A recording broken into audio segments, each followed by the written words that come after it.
حضور نے فرمایا مالی ولی دنیا، دیکھو مجھے تمہاری اس دنیا سے کیا سروکار، انما مثلی، میری مثال تو اس شخص کی ہے کراکبن، ایک سوار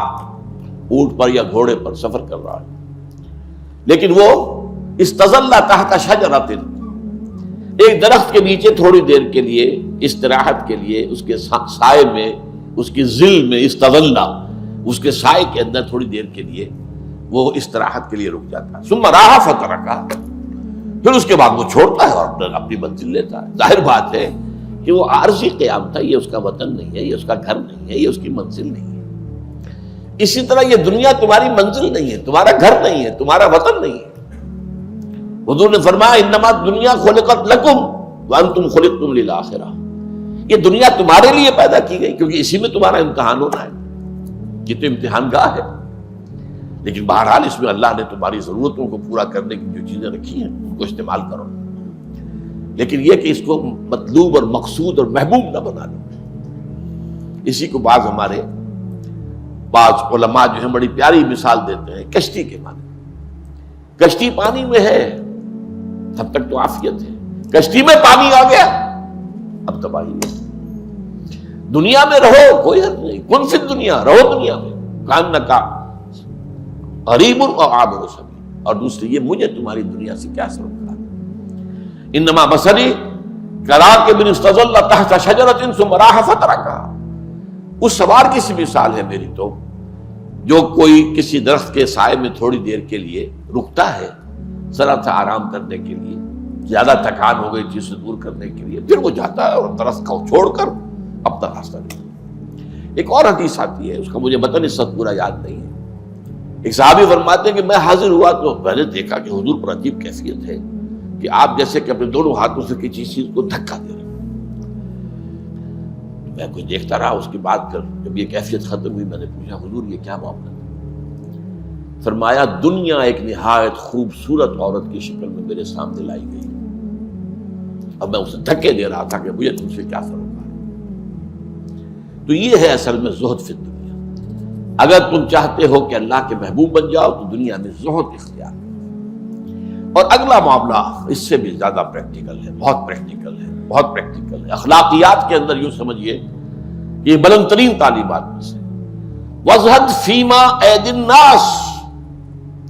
يُحِبُّكُ النَّاسِ، جو چیز لوگوں کے ہاتھوں میں ہے اس میں زہد اختیار کرو۔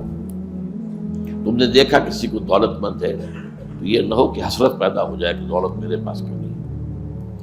یا رشک ہی کے اندر یہ بات آ جائے کہ ایسی دولت مجھے بھی ملنی چاہیے، پھر یہ زہد کے خلاف ہو جائے گا۔ اگرچہ رشک کرنا حرام نہیں ہے، حسد حرام ہے، لیکن یہ ہے کہ اگر یہ بات آ گئی تو گویا کہ زہد کے صرف خلاف ہو گیا۔ یہ جو ایک اونچا رتبہ ہے، اگر لوگ سمجھے کہ دولت مند دیکھے کہ یہ آدمی آیا تو ہے میرے پاس،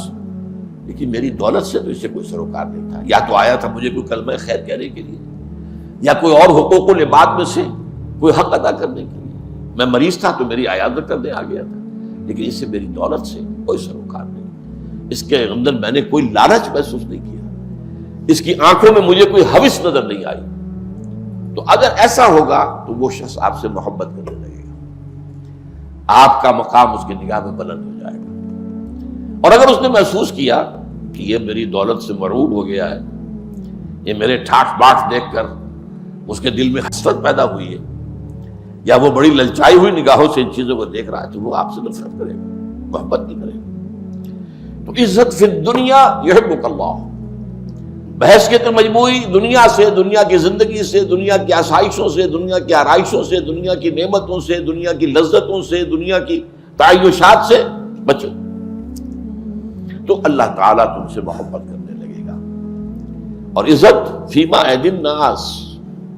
اور زہد اختیار کرو ان چیزوں کے بارے میں جو لوگوں کے ہاتھ میں ہے، دولت ہے،